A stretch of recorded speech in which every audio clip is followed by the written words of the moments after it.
প্ৰগ্ৰেমটোতো এতিয়া ইলেকশ্যনৰ বিষয়েও আছিলে, ইলেকশ্যনৰ বতৰ হয় এতিয়া। তাৰোপৰি এতিয়া ৰমজান মাহ হয়, পবিত্ৰ ৰমজান মাহ, আৰু আমাৰ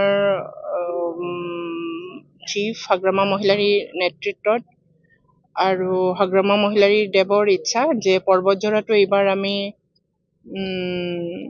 যোৱা 5 বছৰৰ আগতে UPPL চৰকাৰ থকাৰ সময়ত আমি ইয়াত পৰ্বতঝৰাৰ আমাৰ ইছলাম ধৰ্মীয় লোকসকলৰ লগত আমি ইফতাৰ শ্ৰীযুত হাগ্ৰামা মহিলাৰী ইফতাৰ কৰিব পৰা নাছিলে, বা সিহঁতেও কৰা নাছিলে। এইবাৰ যিহেতু আমাৰ চৰকাৰ হয়, পুনৰবাৰ আমাৰ আগত আমি কাৰ্যসূচীবিলাক লৈছিলোঁ,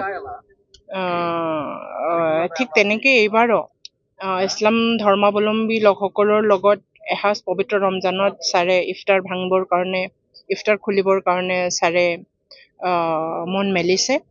আৰু এই হিচাপত আমাৰ পৰ্বতঝৰাত আমি কাইলৈ চিফ ছাৰৰ উপস্থিতিত আমি ইফতাৰ কৰিম আমি পৰ্বতঝৰাত। তাৰ কাৰণে দলীয় কাৰ্যকৰ্তাসকলে বা আমাৰ পৰ্বতঝৰাৰ শুভাকাংক্ষীসকলে কেনেধৰণৰ হেৰিটো কৰিছে ব্যৱস্থাটো, সেইটো মই খবৰ কৰিবলৈ আহিছিলোঁ, খবৰ ল'বলৈ।